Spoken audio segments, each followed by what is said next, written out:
It was the third straight day of sleet and black ice when Thomas Pike slipped on the cabin steps and split his forearm open on the corner of his axe block. No one blamed him for crying out. He was 64, half-blind, stubborn as a Missouri mule, and had already lost a toes that winter to the cold. But when he hollered for his boy to fetch more wood, and the boy came back shaking and empty-handed because every single log was frozen into the ground and slicked in a coat of ice, well, that's when Pike cursed loud enough to make the Lord.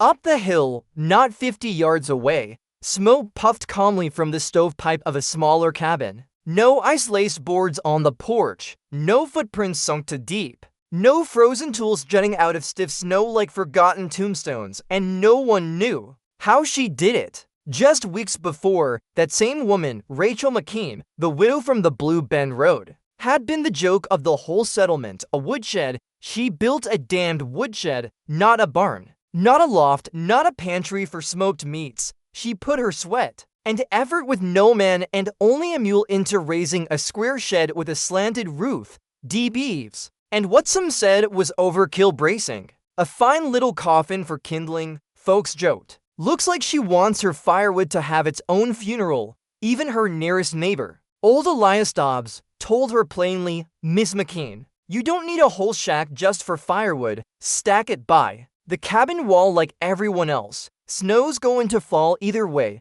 She just smiled, not with spite and not with nerves. A small knowing smile like she'd already lived through the winter. No one else saw coming. No one knew what Rachel had seen, what she'd survived before this place. But when that first real storm dropped 5 feet of snow on the pass in one night, and the wind snapped the makeshift sheds to splinters, her firewood stood dry and proud. As dry as the day she split it, and that's when the whispers started changing tune, but it hadn't always been whispers when she first arrived, dragging behind a wheeled sledge with a sleeping child wrapped tight in its bedroll, and another too young to even walk. Most as soon she'd be begging for help before the leaves turned. She wore no ring, her mule was half-starved, her boys didn't speak, and she had nothing more than a claim, a broken cart, and enough nails to make a poor man's coffin. Yet by autumn's end, she had a cabin, not a fine one, but square, sturdy,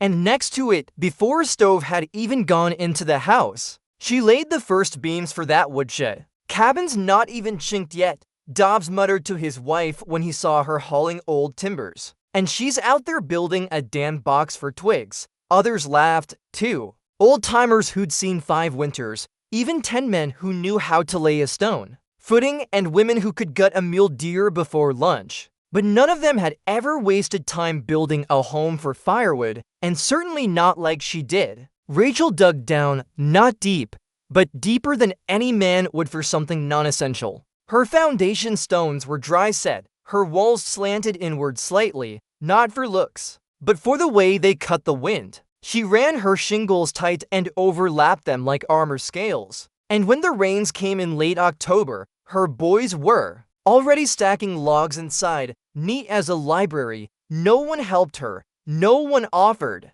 but everyone watched. One evening, Dobbs himself walked over under pretense of lending her a draw knife. But really to peek inside, "Looks dark in there," he said, squinting past her shoulder. "Won't mold grow?" She just shrugged. "Logs don't need sun. They need air. Roof keeps them dry and the vents keep them breathing." He grunted like he didn't hear. But he went home slower than usual, chewing his cheek. By Christmas, most of the cabins around hers had damp logs stacked high along their walls, crusted. In sleet, tarps blew loose, ice built up where the wood met the earth, and Rachel, who nobody had seen buy new firewood since mid-fall, still had smoke in her chimney day and night. Her boys looked warm too. That rattled some. Most assumed she'd brought more than she let on. Maybe had a hidden pile somewhere or traded favors for seasoned wood. Some even whispered that she was burning furniture or had a secret man slipping her supplies. The truth was simpler and much harder to swallow because come mid-January when Pike's fire died and he found his logs locked in a crust of ice so solid he had to chip at them with a hatchet just to free one. He sent his boy up the hill. He wouldn't admit it later, swore on his rifle he never asked. But everyone saw the boy knock on Rachel McKean's door with a scarf wrapped to hide his red cheeks, and saw him leave a few minutes later with 3 dry logs hugged tight to his chest. The next morning, Dobbs's wife took a pie up, and by the end of that week, half the settlement had made excuses to drop by just to check in, and always left with an armful of Rachel's wood. She didn't ask for anything in return. Not then, not a penny, not a favor. She kept her mouth closed, her boys fed, and her stove lit. But she watched how the same men who mocked her now lowered their heads when they asked if they could just borrow a few sticks, watched how their wives brought jam or leftover stew, offering to many thanks. She didn't gloat. She didn't need to, because by now folks knew that useless woodshed of hers. It was the smartest thing anyone had built that year, and it wasn't just keeping her boys warm. It was quietly saving half the valley. But not everyone liked that. One man in particular thought the attention on her was dangerous. His name was Thad Cormick, a widower himself, and a man used to being the center of any praise that passed through the valley. He had the biggest cabin, the best tended garden, and a booming voice that filled the chapel even when he wasn't the one preaching. And he didn't like being ouchin'. So when Rachel's wood kept burning and his didn't, and when his new stag turned to wet mush despite his oiled tarps, he stopped by not to ask, but to accuse. "You done something," he said, standing stiff at her porch. "Ain't natural how your logs stay dry while the rest of us fight mold." She looked him dead in the eyes. "Built a shed. That's all," he sniffed. "Must have been more. What did you line the walls with?" "Magic." Her younger boy, barely 6, peeked out from behind her. "Skirts." She laid a hand on his head and didn't flinch. "No magic, Mr. Cormick, just foresight." That word didn't sit well with him. He muttered something about uppity women and stomped off. But that night, he tried to build his own shed, and what happened after that would twist the valley's view of Rachel McKean for good. Because his shed didn't survive the storm that came 3 nights later, and he blamed her for that. 2. Not the weather, not his inexperience, her. And when people started whispering, again, this time, not with mockery, but suspicion, Rachel didn't close her door. She opened it wider, which in turn would bring something worse than snow to her doorstep. And she'd need more than dry firewood to survive it. The second storm came harder. It swept in from the northwest like a black curtain, dragging ice behind it, dropping the air from bitter to deadly in a single evening. Roofs cracked, a wagon axle snapped in the cold, bursting like dry bone. No one dared go out after sundown unless they wanted frostbite for breakfast. Doors were barred. Blankets doubled. Stoves filled fast, except most folks had run out of wood, or at least usable wood. The same logs they'd stacked so high and proud against their cabin walls now steamed and hissed like green willow when tossed on the coals. Some burned only on one side, the rest spitting water as if baptized. Kindling wouldn't catch. Bark froze fast enough to dull blades, and in the dark corners of each home, children began to shiver and women began to cry, not out of weakness, but out of helplessness. Because when a storm won't end and your fire won't burn, it's no longer a matter of comfort. It's survival, and survival in that valley suddenly meant one name. Rachel McKean. Her shed stood as it had before. Eaves now iced at the tips, but solid logs inside dry as ever, not because of some mystery, but because the air vents she'd built high into each gable let moisture escape. Because the floor slatted with narrow gaps allowed wind to roll beneath. Because she'd taken the time to stack each round cut with a hand's width of space between. Because she'd known what most hadn't wanted to believe. Snow didn't ruin firewood, time did. Time and carelessness, but now no one was laughing, they were begging. By the 5th day of the storm, 7 families had come to her door. Not all asked nicely. One man, Carter from the ridge near, kicked it in until Rachel opened it before he could. His wife was behind him, with her red-faced child wrapped in fur. Looking small and quiet, Carter asked with a clenched jaw. But Rachel saw the truth in his shoulders. He wasn't a proud man anymore, just scared. She handed them an armful and said nothing about it. The next came in tears. Mrs. Lackley, her husband, had frozen fingers from splitting iced logs with bare hands. They'd taken to sleeping 3-2, a bed and putting the last of their biscuits inside their pillowcases. To keep them from freezing solid, Rachel gave her wood, too, but by the 8th visitor, she realized something chilling. Her shed wasn't bottomless. She had planned well for herself, for her two boys, even for a few weeks extra in case of injury or emergency, but not for half a settlement, not for so many knocks on her door in so short a span, and certainly not for the storm to trap them like this. Her boys knew, too. Ben, the older one, counted stacks behind her when she thought he was asleep. He didn't ask, but she saw it in the way he looked at her hands when she loaded wood into their stove. And the younger one, Eli, clung a little tighter each time someone left with an armful. "We're going to be okay," she told them both, "but we got to be smart." And smart meant boundaries. So the next day, she did something most hadn't seen her do.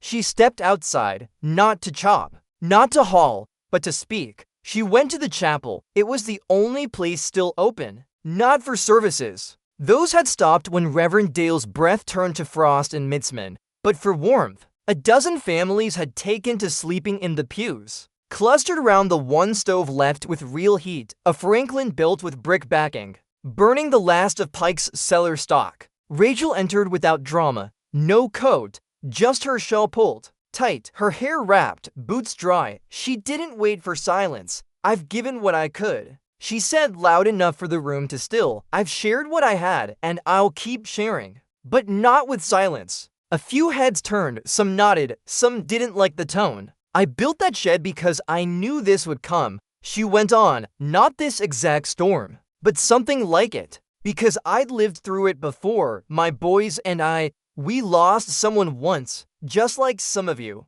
are losing warmth now. I swore I'd never be unready again." Someone in the back grunted. "What are you asking then?" It was a woman's voice, not unfriendly, just tired. "You want us to pay?" Rachel shook her head. "I want you to help each other. I want you to learn what I did, and I want someone to help me build more." That caught them off guard. "More sheds?" Carter asked. "Yes," she said, "but smaller, fast ones. Anything with a roof and air and a little lift off the ground. If we start now between storms, we can save what's left of your wood, and I'll share what I've got, but only if you pitch in." Thad Cormack stood then. He looked colder than most, his nose from wind, gloves worn through at the palms. His voice came slow like it hurt to speak. "You giving conditions now, Widow McKean?" She didn't blink. "I'm offering a plan. You saying we earned this cold, that it's our fault? No, I'm saying you ignored warnings." He flared at that. "And you think you're better than us?" Rachel looked him in the eye. "No, just ready." The chapel went still again, tighter, like a wire pulled taut. And that's when the door slammed open behind her. It was young Aaron Dobbs, Elias's grandson. Panting hard, snow covering his hat like cake sugar. "They found a man," he gasped out, "near the frozen creek." Silence broke like glass. "Who?" someone asked. "Mr. Lackley," the boy said. Eyes wide, his fingers went black. "Tried to find drywood in the storm. He's alive, but barely." Rachel felt her stomach lurch. She had given them some logs days ago, but not enough, not for what they were facing now. No one had expected it to stretch this long. "I'll come," she said. "No," the boy said quickly. "You shouldn't." "Why?" He hesitated. "Because they're blaming you." The air dropped colder than the wind outside. "What?" Rachel said slowly. "Mr. Cormack. He said if you hadn't hoarded, if you'd just given more sooner, Mr. P. Lackley wouldn't have gone out." Cormack shifted in the back, but didn't deny it. Rachel's heart went hard in her chest. "Not from fear, from rage. I saved your families," she said, stepping forward. "And now you turn." Some heads lowered, some turned away. Cormack sneered. "A woman who builds a palace for firewood don't think like the rest of us. She thinks she's above us." "No," she said, voice low. "I just think past the next week." And without waiting for another word, she stepped into the storm. She didn't wait to see who followed. She didn't care. The wind knifed sideways across her face, and her boots vanished in knee-deep snow within seconds, but she walked fast. Faster than she'd moved in months. Not out of panic, but fury. She had saved them again and again, and still they looked for someone to blame. She reached her shed. She opened it. She didn't count the stacks this time. She pulled out 3 full arm loads and set them on a sled she used for kindling. Then she headed for the likely place. It took nearly 40 minutes to reach it. The wind cut her eyes roar, her hands bled through her mitts, but when she got there, she saw the shape of him on the porch, likely himself. Frozen half-stiff with blankets wrapped around him, lips cracked and blue, he mumbled something when she crouched near. She lifted his head and fed him water from the tin she'd warmed under her shawl. She put 2 logs under his frozen boots, and she laid the rest against the cabin wall. Inside, his wife cried. Rachel lit a fire and said nothing. Not that night, not for a while, but the next morning. When word spread that Lackley was breathing again, talking even, something shifted. Dobbs came down with his grandson, not to ask for wood, to help split some. Then Carter arrived with a cart of rotted planks, asking if they'd do for a quick lean-to. And by afternoon the front of Rachel's shed was ringed with men and women, sawing, hammering, nailing windbreaks together out of anything they had. They stopped blaming her. They started following her except one. Cormac didn't help. He didn't show up, and no one saw him for 3 days. When they did, what they found in his cabin would change everything, and it would make Rachel wish she'd never built that shed at all. When Thad Cormac's door was finally forced open, the men who went inside would swear years later that the cold in there was not just from the air. It felt older than winter. It felt like guilt. It was Elias Dobbs who led the group. 3 days into the silence, snow had finally let up, clouds thinning just enough to show the outline of pines against the hills again. Rachel's firewood was nearly gone, less than 2 stacks now. But every family who helped build sheds had dry piles of their own. Men were sharing tools, not insults. Carter had even fixed Rachel's sleeter without being asked. Cormac, though, hadn't been seen since the chapel argument. Dobbs knocked first, polite as he could, voice firm but unaccusing. When no answer came, he tried again, nothing but wind. Then came Carter, a crowbar in hand, followed by Mrs. Lackley's oldest son with a lantern. It took 2 good heaves to snap the ice binding the door shut, and what they found inside made everyone go still. Cormac was there, sitting at his table, hands wrapped tight around a stoneware mug, his eyes open but unfocused, his breath slow and shallow. Around him, nothing but ash, not firewood ash, burnt furniture, his own table legs, his wife's old rocking chair. The framed photo that used to hang over his hearth was in the stove, half charred and crumpled in the corner. There was no wood left, no food either. He had burned everything but the walls around him. Dobbs stepped in slowly. Thad, he said, you hear me? Cormac didn't move. Then he whispered, just one phrase, brittle and small. She stole it. Dobbs leaned closer. Who? Cormac didn't blink. The widow, she stole it all. This whole winter should have been mine. The men exchanged glances. He's gone fevered, Carter muttered. No, Mrs. Lackley's boy said. He's angry, that's all. But it was more than anger. They left him wrapped in blankets, hands by the stove, and someone fetched Rachel. Not because she could fix him, but because truthfully no one else knew what to do. When she entered that cabin, the air shifted. It smelled like scorched varnish and old sorrow. She didn't flinch. She looked at Cormac hollow and frozen inside. Then she looked at what was left of his pride, cracked floorboards where chairs had once stood, smoke-stained walls, a man's legacy burned to keep himself alive. A few more nights. Rachel didn't speak at first, just knelt, took his hand gently in hers, and set a folded square of bark paper into his palm. On it, a list for logs at sunrise. She said, 2 more at dusk. I'll bring them, but only if you come out and help the others stack theirs. Cormac didn't reply, but that night, when to pass the widow's shed, he saw a figure out back, shadowed, slow, but moving. Cormac restacking Carter's piles to keep airflow between. Not speaking, not asking forgiveness, but working. The next days blurred together in a rhythm no one had known before. Cabins stopped being islands. People walked between them, shared their tricks, traded tips. Keep kindling in flour sacks to keep moisture out. Bury coals in ash at night too. Save heat, shared axes, wrapped handles in dry rags to keep fingers from sticking to steel. And one by one makeshift sheds began to appear across the valley. Some were laughable, slapped together with barrel staves and shipping crates.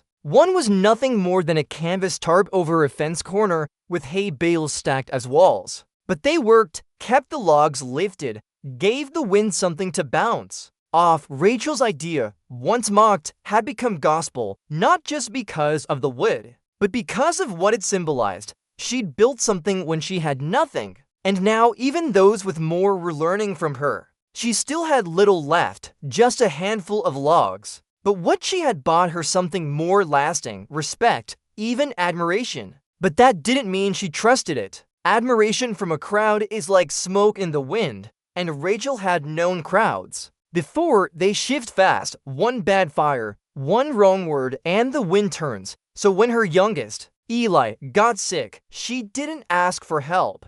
Not right away. She bundled him in quilts, kept the stove burning, fed him warm broth from dried roots and salt meat. He coughed hard, his breath like a bellows in a broken forge, rattling and thin. Ben watched him, sat close, didn't speak much, but stayed near. At 12, he was already more man than boy. His face had gone long in the cheekbones, and his hands blistered from splitting logs. He tried not to let her see him cry when Ellie's fever climbed. But one morning, she found him standing outside the chapel, waiting for Dobbs. "Please," he said. "My brother's real bad. Mama won't say it, but she's scared." Dobbs didn't hesitate. He told Carter. Carter told Mrs. Lackley within hours. Half the settlement had taken it on themselves to help. Pike's boy brought herbs. Dobbs's wife arrived with heated bricks for Ellie's feet. Carter stood outside the cabin most of the night splitting logs. From what he called his repayment pile, Rachel didn't cry. She thanked each person, voice even. But that night when Ben finally slept beside Eli and the fire crackled low, she sat by the shed alone and whispered one sentence into the frozen dark. "I didn't think they'd come." She didn't mean God. She meant them, and for the first time in years, she felt something she'd forgotten. Safety. The spring didn't come with flowers. It came with melt, with mud, with wet boots and timber sliding down hillsides. But it came. And when it did, something strange happened. No one left, usually after a hard winter. At least 2 or 3 families would pack and vanish, head south, say the land was cursed. But that year, no one moved. They rebuilt together, and in late March, when the ground finally showed stone and root again, a group of women and children gathered outside Rachel's cabin. They brought wood, clean cut, dry, split with care. "We figured you might need some back," Mrs. Lackley said. Rachel looked down at the bundles. "Didn't expect that," she murmured. "Well," Carter said, coming up behind them, "we didn't expect you to save half our children either, but here we are." She smiled then, not the knowing smile from autumn, a different one, something softer, something earned that summer. Rachel's shed became more than a shed. It became the model. Men came to her not just for advice, but to borrow her blueprints sketched on old cloth scraps with charcoal lines, showing how to angle vents, which way to pitch a roof. She hosted gatherings under its eaves, showing young boys how to tell dry wood from green by smell alone. She taught the girls how to stack it, how to leave air between, how to read which logs would light fastest in a pinch.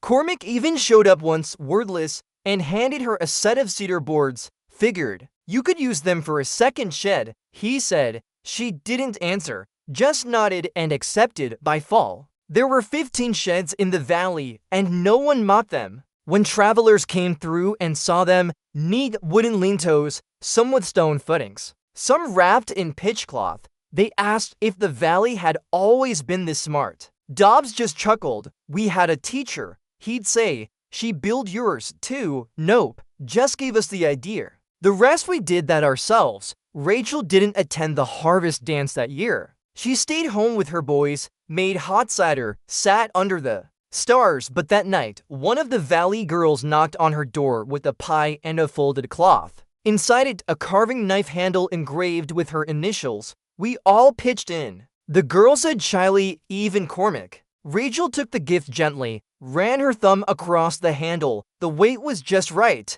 Thank you, she said. Next year, the girl added, we're thinking of naming the new settlement corner after you. Rachel raised an eyebrow. Mackin's Hollow. The girl said, beaming, since that's where your shed still stands. Rachel shook her head, smiling. I just built a home for Firewood. She said, no, the girl replied. You built a way to survive. The valley remembered its gratitude through the summer. Men who once raised only their own walls now helped the widow patch her roof before monsoon season. The Carter boys dug a proper drainage channel behind her shed. Even old Pike, who'd once cursed the sky itself when his logs froze solid, now spent mornings walking the ridge with Ben, teaching him how to spot dead wood versus rot. The settlement had changed, not because someone passed a rule, but because someone had survived and others had washed. Still, Rachel didn't fool herself. Summer kindness didn't always mean winter loyalty, so when early snows fell again,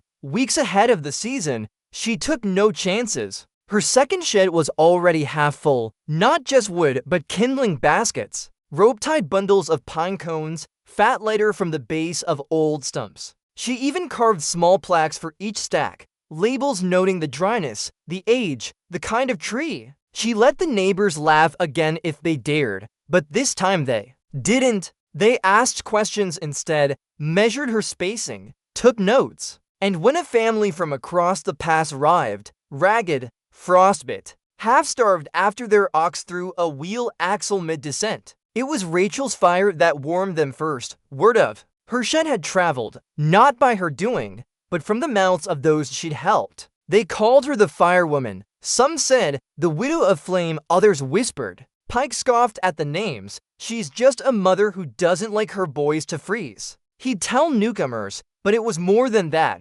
Rachel was now a symbol of foresight, of quiet strength, of the way a woman could change a whole valley with nothing more than timber, stone, and stubbornness. But symbols don't come without cost, and that winter, the cost came in the form of smoke. It was late November when the first fire hit. Not a hearth, not a chimney gone wrong, a shed. Carter's second shed to be exact, the one built near his back fence line where he stored a quarter of his season's dry wood. He'd stacked it right, braced it, built it by Rachel's drawing, but it burned fast, too fast. By the time he and his sons saw the glow through the dark, the sky was already pulsing orange, and the shed was howling with flame. By morning, there was nothing left but ash and twisted nails. No lightning, Carter said, dazed, no sparks, and we hadn't lit the stove since midday. Dobbs came to inspect, so did Rachel. They circled the ruin in silence, the pattern of the burn, the way the fire started low. The faint traces of boot heel in the snow melted uneven near the rear. It wasn't an accident, Rachel said flatly. Pike frowned. You mean someone? She nodded. I mean, someone said it. The idea of sabotage, of arson, hit the valley like a fever. They hadn't seen real crime in years, a theft here, a quarrel there, but not malice, not destruction. The fire forced every family to look closer at their own sheds. Some reinforced their walls with stone, others tied buckets of water nearby. Pike dug a fire break around his. Rachel watched it all quietly. She said little. But at night she started sleeping with her boots near the door and a hammer by her stove, and when she walked her property, she did it with eyes sharp, scanning not just the trees, but the prints in the snow. 2 weeks later, it happened again. This time it was Dobbs's old Linto, his first shed, the one he'd kept mostly for kindling. Now since the second was larger, it burned slower. The fire didn't spread. He caught it in time, but again, no reason, no spark, no flue nearby. Just charred footprints in the snow leading off into the woods. Rachel examined them herself, narrow, deep, dragging slightly on the right heel. She made no accusation, not yet, but that night she took Ben aside. I want you to do something for me, she said quietly. You know, the dry patch between our back trail And the pine grove? He nodded. I want you to bury something there, something soaked in turpentine. Leave it and watch. Ben didn't question her. The next night he saw a movement. A figure thin and bundled crouched near the pines, flint in hand, the scent of oil in the air. He didn't confront them. He ran back, woke his mother,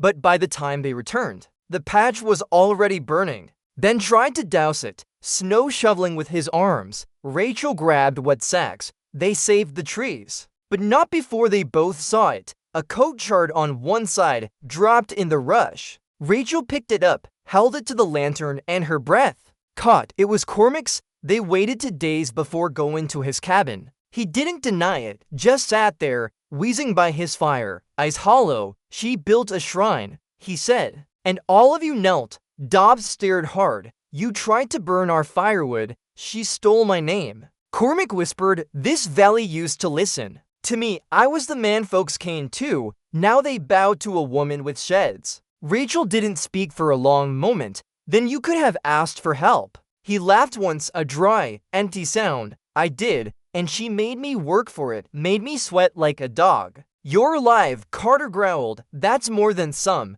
but not enough. Cormac spat. Not enough when I had to take her hand in front of everyone. His shame had curdled into hate. Rachel finally stepped forward. You're leaving, she said. He blinked. You'll pack and go by end of week. Take what would you've got? No more. If I see you near another shed, I'll put word out to the sheriff in Marlow. You don't run this valley. He snarled, but no one defended him. Not Pike, not Dobbs, not the Carter boys. I don't, she said, but they do, and they've already chosen Cormac. Left 3 days later, his cart limped down the trail. One wheel wrapped in rope to keep it from squealing. He said nothing as he passed Rachel's cabin. Didn't look back, just vanished into the snow, leaving only half tracks behind. The valley exhaled. No one cheered, but the quiet that returned had weight to it, like ice melting from a roof. That spring, Rachel built a third shed,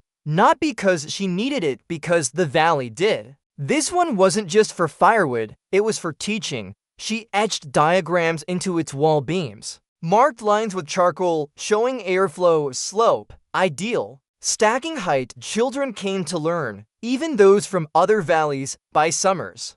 And 5 new families had moved in. The settlement doubled. They brought stories and supplies and skills, but also questions. They asked about the winter, about the firewoman, and every time someone told them she just built a home for firewood. But they always added, and it saved us all. The third shed stood taller than the others, not out of pride, but necessity. The beams were thicker, the roof higher, the front open like a stall, and the walls bore permanent ink work from the Carter boys, diagrams, sketches, even seasonal wood stacking schedules. Rachel hadn't asked them to do it. They'd just shown up one morning with cedar planks and said, we figured it's time folks stopped asking you and just started learning. She'd said nothing, but she'd left an apple pie cooling on her porch that afternoon. And everyone knew what it meant. Through the summer and into the next fall, the shed became something new, a place people visited, even when they didn't need to. When a child came of age, they spent a day helping Rachel split kindling. When a new family moved in, the widow's third shed was one of the first stops. She showed them how to sort damp from dry, how to split with the grain, how to stack with gaps and care, and always, she told them one thing: this isn't just about wood, it's about being ready. Some nodded, not understanding, others took it to heart. The settlement changed because of that phrase. Come September, nearly every household had some form of a shed, some with stone floors, some braced with leftover wagon beams, others lined with canvas and pitch, but all followed the same spirit: a roof, a dry place, a step ahead of the storm. Even the Reverend, who'd once said that too much worry was a sign of weak faith, now had a modest shed beside the chapel, and inside it, carved on the back wall, were 5 words burned into the grain. Rachel knew before we did that winter came faster than anyone expected. The leaves dropped early. Elk moved downslope before the first frost. Birds vanished from the trees with barely a whisper, and then the snow came, not in flakes, but in sheets. blanketing the valley with 3 feet in under a day. Wind clawed at shutters. Frost sealed wells shut, but this time, no one panicked. Sheds stood firm. Fires burned bright. Wood was dry, seasoned, split, and waiting, and as the days grew darker, the only thing that passed between cabins were warm hands, fresh bread, and shared thanks. Rachel stayed quiet. She'd stacked enough to last. She had no need to leave, but it was the children who brought the news. A family down the West Trail. New rivals had built too late, stored too wrong. Their wood was damp, their stove guttering, their youngest boy coughing at night. Rachel heard it and didn't hesitate. She loaded her sled,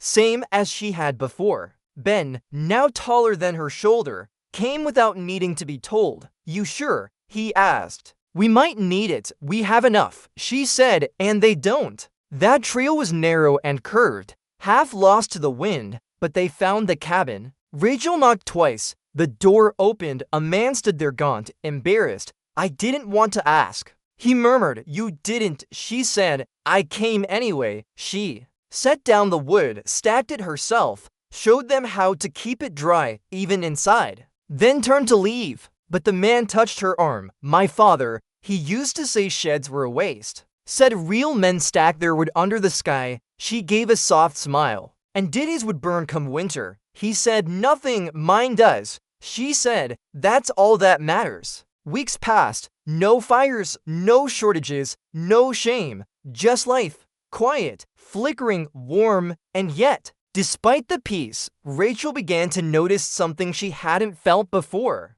A strange stillness in her own chest. Not a fear, not an illness, just a quiet question. What comes after survival? For years, her life had been built around the next storm, the next threat, the next mistake to outthink, and now, for the first time, she looked around and saw no one needed her. They had learned, they had prepared. She'd passed it on. One evening, Ben returned from the ridge with a bundle of kindling and a face lined in thought. "I saw Pike's place," he said. "He's teaching his grandsons to split rounds now." She nodded. "And Carter?" she asked. "He's building a fourth shed. Says he's going to try to seal the floor with pitch next year." She stirred the pot on the stove. The stew smelled rich, better than years before. "You think they'd be all right," she said, "if we ever left?" Ben blinked. "Lee, not now. But maybe someday." He shrugged. "I guess, but this is home." She looked at him,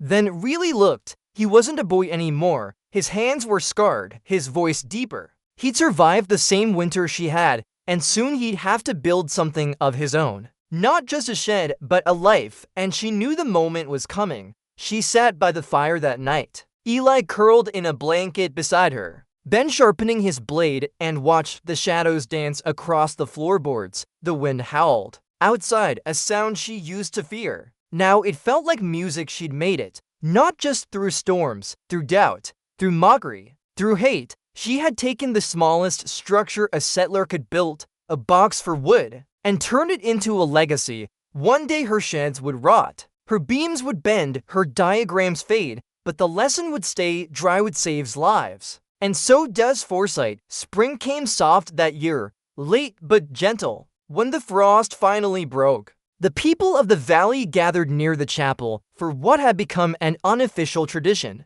The fire blessing, no preacher led it, no formal rites, just a potluck, some shared stories, and the naming of any new sheds. That year, they asked Rachel to speak. She didn't want to. She didn't like being stared at. But she stepped forward anyway. Her boys watched from the side. She cleared her throat once, glanced at the crowd, and said, "I didn't build my shed because I wanted to be different. I built it because I'd seen what happened when I wasn't ready. I didn't do it to impress. I did it to protect. I built it for my boys." She paused. Turns out that was enough to help others, too. A hush followed. Then soft clapping, nothing wild, but respectful, earned by midsummer. A sign appeared near the road leading into the valley, carved by hand, hung between two posts painted in black soot and pine resin. It read, "McKinn's Hollow, where the fire stays lit." Rachel didn't cry when she saw it,